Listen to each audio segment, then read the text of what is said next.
Hello, it's me again with another one of those challenges, of those historical makeover challenges. Hopefully today with a very different combination, though I will make sure to not get another jock and another party person because it would be a bit boring if we get the same thing all the time. I hope you agree. First things first, we're gonna pick the year at random. So let's go. Ooh, the 50s now, mid-50s. Nice. And let's see what the styling will have to be.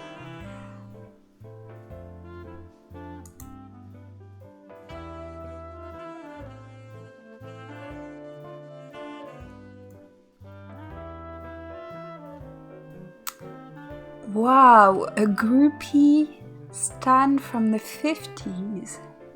I will have to dig a little bit for this one. I mean, I don't know about you, but I tend to associate groupies more with like starting in the 60s, or maybe like one could say some art enthusiasts from the late Victorian could I guess kind of work as groupies, like I don't know, people obsessed with Oscar Wilde or something like that. But I will have to look a bit deeper in the 50s music and all the arts. Probably acting could be a good one. Like, I guess people were going crazy for actors ever since cinema became a thing. So, yeah, we'll have to see about this one. Okay, let's hide that and try another one.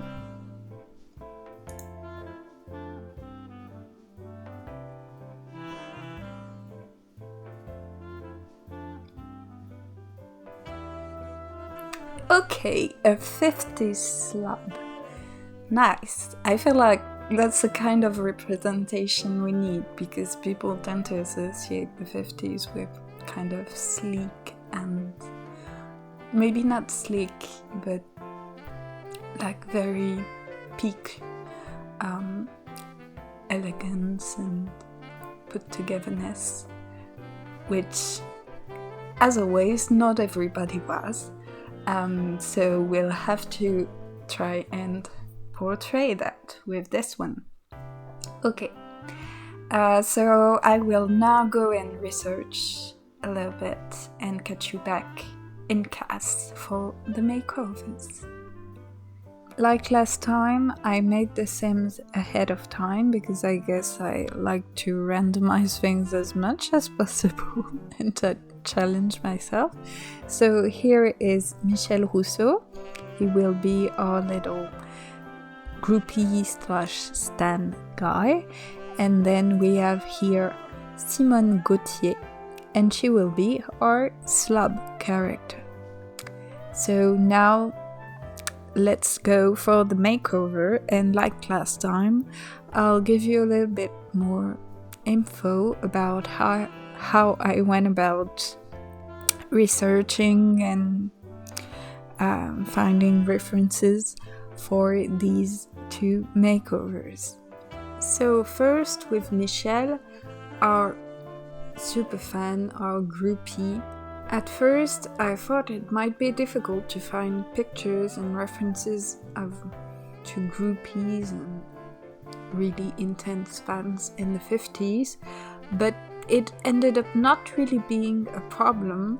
You have already kind of the beginnings of what would become the groupies in the 60s already there in 50s, especially when you look at superstars like Elvis Presley.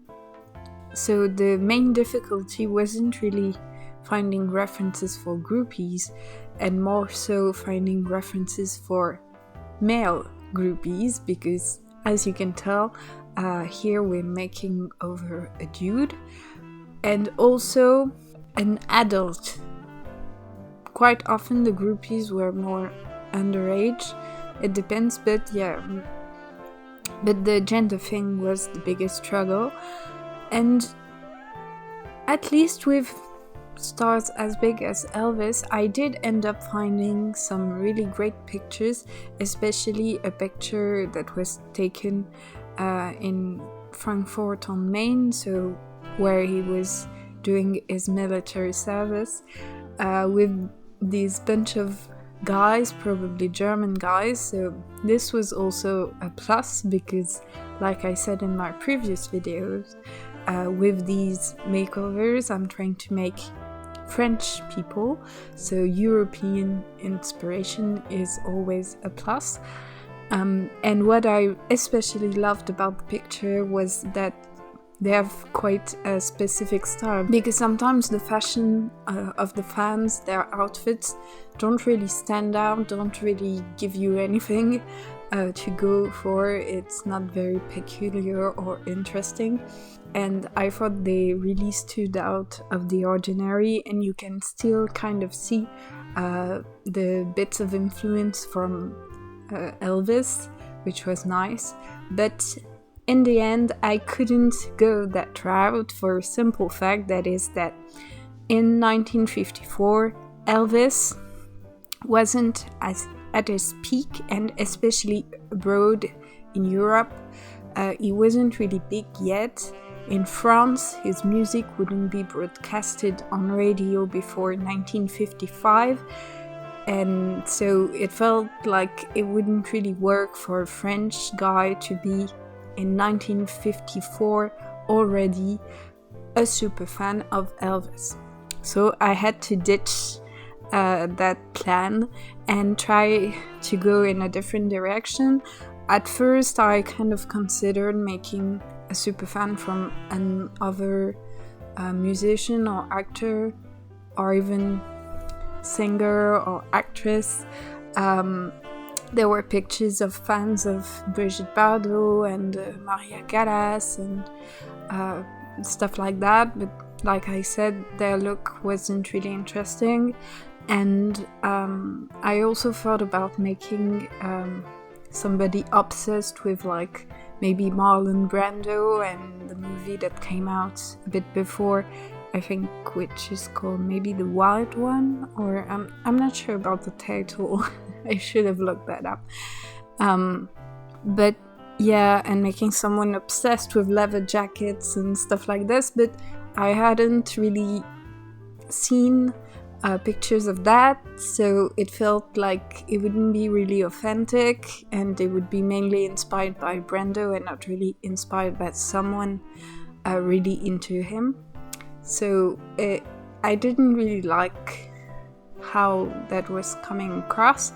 So in the end, I decided to go in a very different direction and make instead a sports fan, which is hilarious to me, because in 2 videos of makeovers I've already made 2 sporty characters, when I myself very much not into sports at all, but I feel like when you think about it, it really makes sense.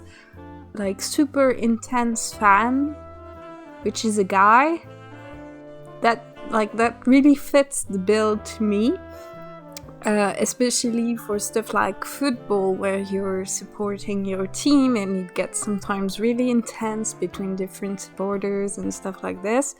And I believe it was already pretty big in the 50s. And what is nice is that you have tons of pictures and even videos of obviously the players, but also the crowd and some of the supporters and the fans and everything. So I had stuff to work with, and that's what I decided to do. I was mostly taking inspiration of the winner of the French Cup in 1954, which was the team from Nice. And there are some pictures with them and people around them, probably supporters or maybe people that work for the team or something. And so that's what I went with. I will leave, if you like, a short video of the final match between Marseille and Nice, at the end of which Nice ended up winning the cup.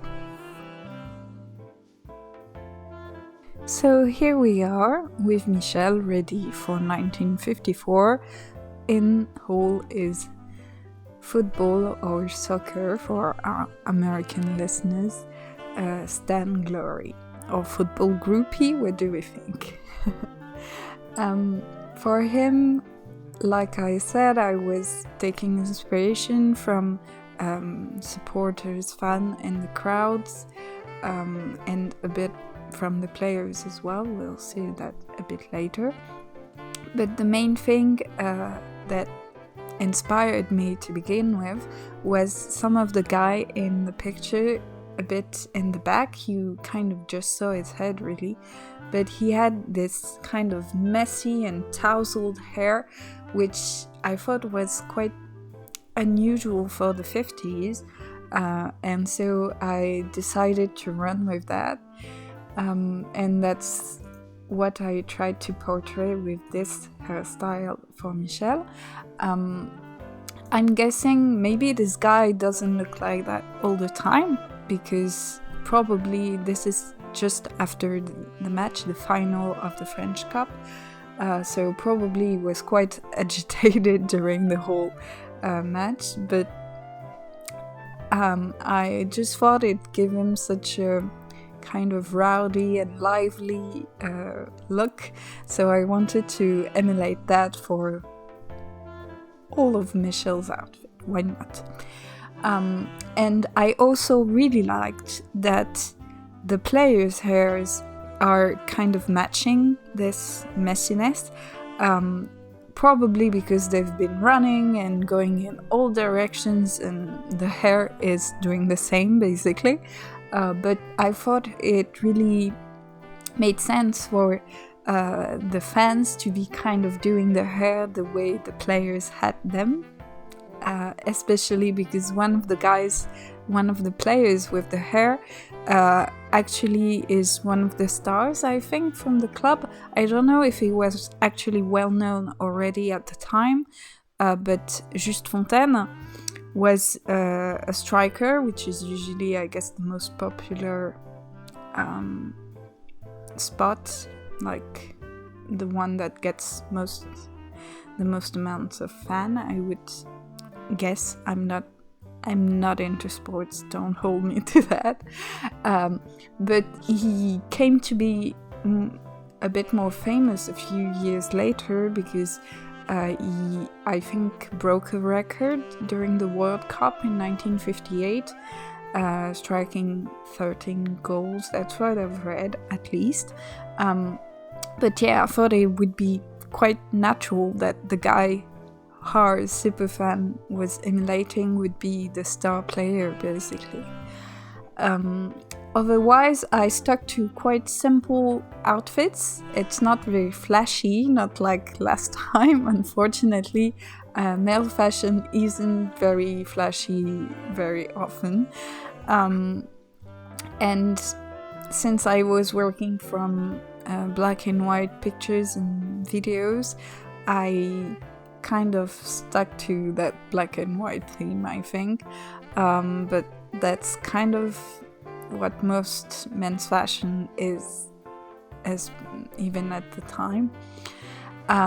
So here we have a quite casual jacket in a style that was quite popular.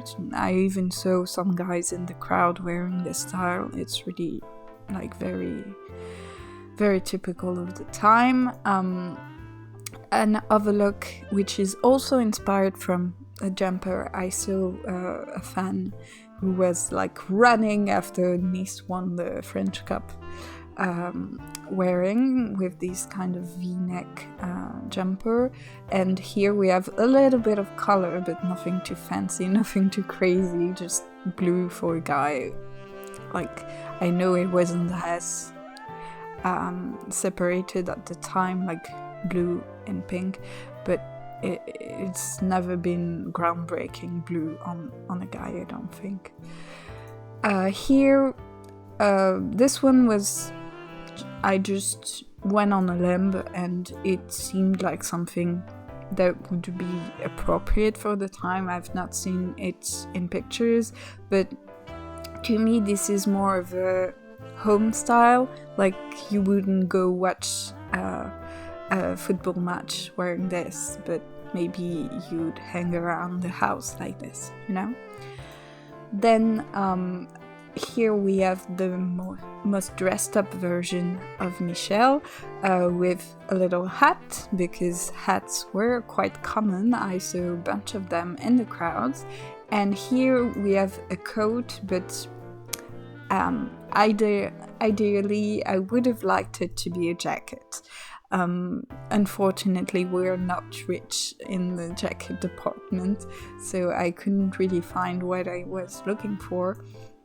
With this kind of cut, I thought it kind of works still for the 50s, so that's what I settled on. And then obviously for sports, I took inspiration mostly from teams of the time.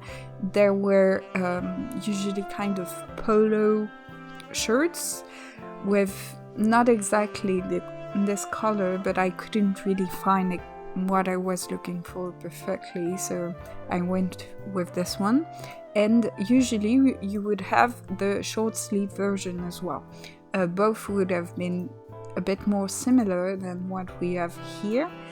And in my headcanon, obviously the polo would be the one from the team Michel is supporting, which is in this case not really inspired by Nice, because Nice colors are red and black. Here we have more so like white and blue, which ironically would have been the colors of Marseille, which was the team Nice was against that specific year in the final. So I had to do it that way, mostly because of swatches. I tried to have something kind of work, especially with the scarves that I'll talk about a little bit later. Then for sleepwear, nothing crazy, just matching PJs, and here again some blue. I feel like maybe so into this one specific club that it even permeates his fashion style, you know, like he likes the colors of his club even for his personal outfits. Then for party, just kind of in the same realm as the formal without the jacket, to be slightly more casual. Nothing crazy for swimwear, just a simple high-waisted swimming trunk. And then for hot weather, nothing crazy again. Here, this one was an attempt at giving him a slightly more sporty look, I guess, with once again this kind of polo, but slightly different from the ones I gave him for sports, as you can see.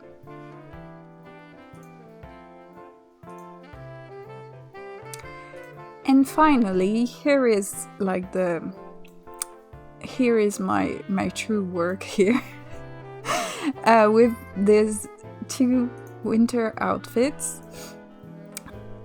The scarves. So I don't know if you know this. I'm guessing it works with other sports as well, but it's quite common for, I guess it's also because soccer, like football, is mostly an outdoor sport, so scarves make sense because you're quite cold quite often. Here I didn't reference some pictures, some French supporters, but rather the British one. I've seen a bunch of pictures from British fans wearing scarves striped like this, two colors, which I'm guessing, once again, the pictures are black and white, so it's a bit hard to tell, but I'm guessing are the colors of their team.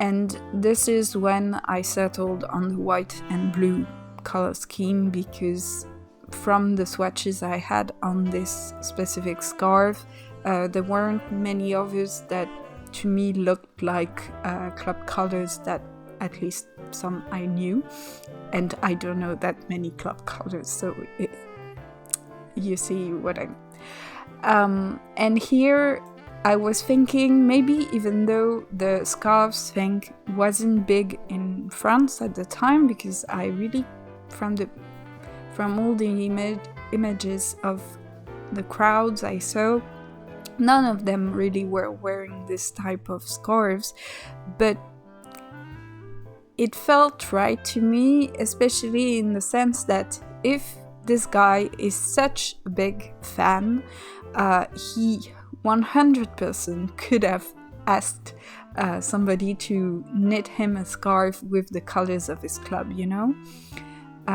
But to bring it back a bit to research and reality, I guess, the only evidence I could find about football scarves, I guess, being sold to people and worn by people was an article on a scarves website which started with the ASSE, which is the team from Saint-Étienne. And these scarves started being sold apparently in 1974, so 20 years later. So this guy is a bit more groundbreaking, I guess, in his branding scarves than you would expect. But here we are, it's our little Stan groupie. He's nothing crazy, but you can kind of get a sense that he's into something, you know? That's what I tried to go for. I hope you think it works.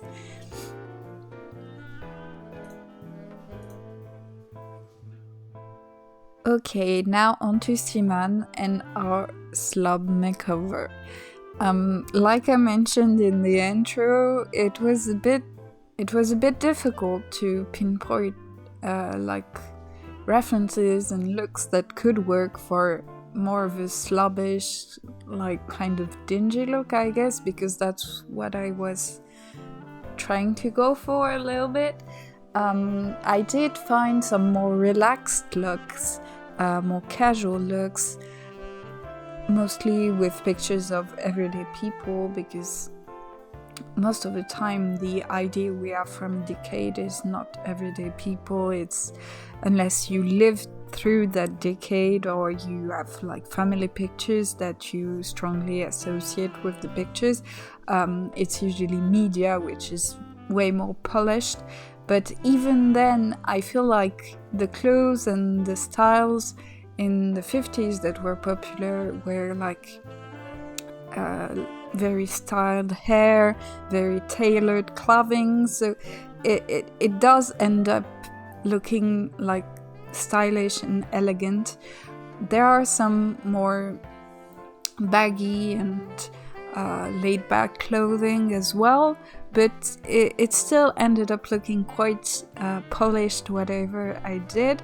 And I think I pinpointed what was the key to slobbish 50s fashion, in my opinion, and it's poorly done hair, basically. Like, not poorly done, but not styled.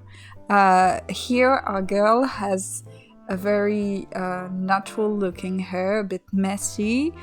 I guess today's video theme is messy hair, but it really gives me that not very neat, doesn't care that much about her appearance style.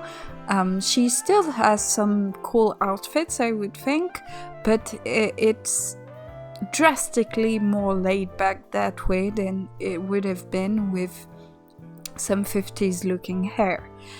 And also something I tried to do with the clothing is I usually try to stick either with darker colors, or for the lighter colors, try to pick the swatches that look the most like you not sure if this is the original color of the clothing or if it just kind of washed out or stained or something, you know?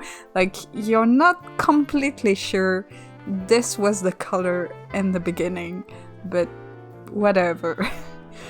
So that's why I picked this color of socks, this color for the little sweater, these kinds of things. And then for the hair, the key to me was thinking about a French writer, Françoise Sagan, that in 1954 came up with her, I think, most well-known novel, Bonjour Tristesse, so literally hello sadness. But she was a very young writer, maybe 18 years old, I'm not sure exactly, but not much older anyway.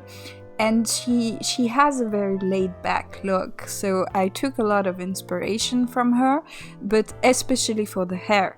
It was after I looked at her pictures that I was like, maybe shorter hair, maybe a bit more rousy or something. And then I came up with a hair that I think works well for Simone and the whole slob look. I think of this character as more homebody, I think. Like, she's a bit of a loner and she likes to lay around in the house. In homage to Françoise Sagan, I also picked the writing, like it fitted well, I think, together. But yeah, this was my main focus when making this makeover, trying to make it look as slobish as I could afford to, while also looking 50s and matching 1954. I think it kind of works. Some of the pictures I used as reference, I'm not 100% sure when they're from. Might be the 50s, might be the 40s. So I gave myself a bit of leeway with that, I guess. But I did make sure that those, like the shape of pants, would have been fashionable or available at the time. And when it comes to Françoise Sagan, I was quite sure. It was pretty well documented, the dates for the different pictures, so that was helpful. So here we are with our beautiful 1954 slob, and now let's go on to the little show and tell. So, like I said, a big focus on the hair. So this is the one I ended up picking. I think it was the messiest, well, still kind of looking like a 50s cut that I could find. For the outfit, I tried to portray a house dress.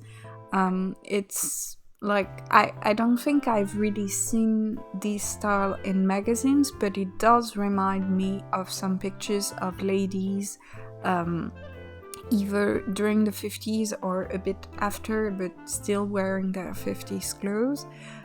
So to me, it kind of works. It might be slightly too modern, but I can overlook that. I hope you can too.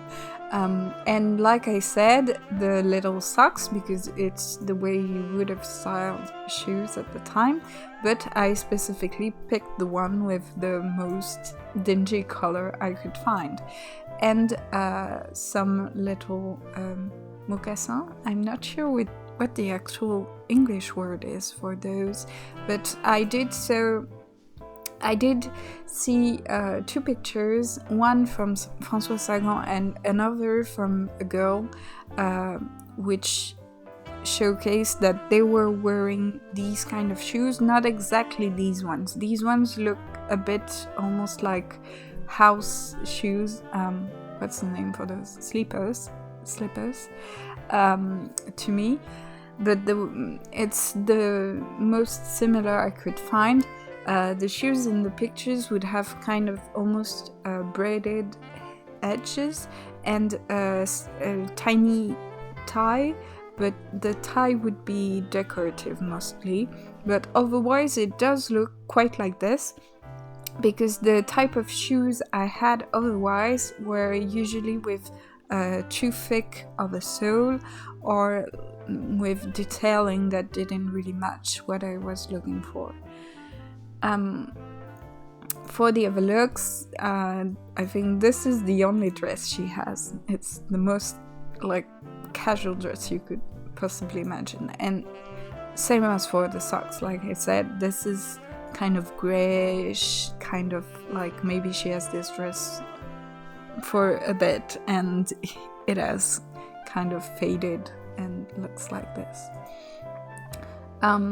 Here we have another quite casual look. I tried to match the best I could jeans from the time.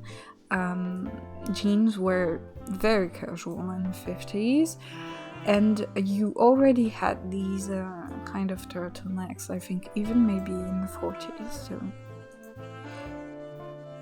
And here a kind of typical 50s look, which I took from her formal outfit as well. But in the formal outfit, you can see she tried to make an effort. She didn't do her hair still, but she is wearing a pencil skirt and some little flats, which she doesn't wear in any other situation than for formal wear. But I don't think she could get away with the other shoes in this context. And another version of her formal wear with these little cute sweater, but same as for the dress and the socks. It's kind of grayish, kind of, you don't really know if she had it in that state when she first bought it, you know. Now onto sports. I don't think, like, being a slob, I wouldn't expect her to do much sports, but I did try to match what would have been a sport outfit of the time. So she has these quite tall socks, shorts, and then a little button up, which we will see in other outfits. For sleepwear, a big robe with the gross socks. These kind of robe, I think I actually saw a picture in a magazine that looked like this, and I feel like she probably spends way too much time at home dressed like this, rather than in any other outfits. And then for party, she does try to make a little bit of an effort, once again, with slightly dressier pants, but still, like, it's still quite laid back. I mean, it's pants for the 50s, it's laid back regardless. And her cute little top. And then here, a skirt, but with quite a laid back look overall. For swimming wear, it's like quite expected, like nothing crazy. I just thought she looked nice in yellow, so here we go. Here is quite a laid back look. I saw this mostly on, I think, countryside girls, American girls, but I think maybe this actually happened in France as well. I don't see why not. And it's like very laid back, because I think the more fashionable way would have been to tuck in the shirt, kind of like what you see in her sport outfit, basically. And here we have the same outfit as her party one, but with some cute little sandals, I think it works, and it's not like overly dressy, so it's fine.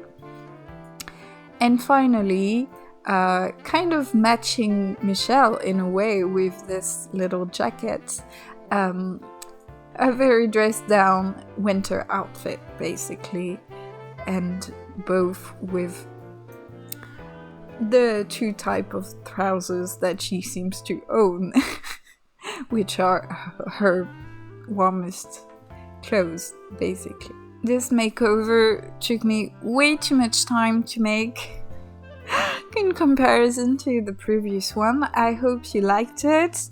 I will try to make another one quite quickly, but it's not the easiest time right now for me to record.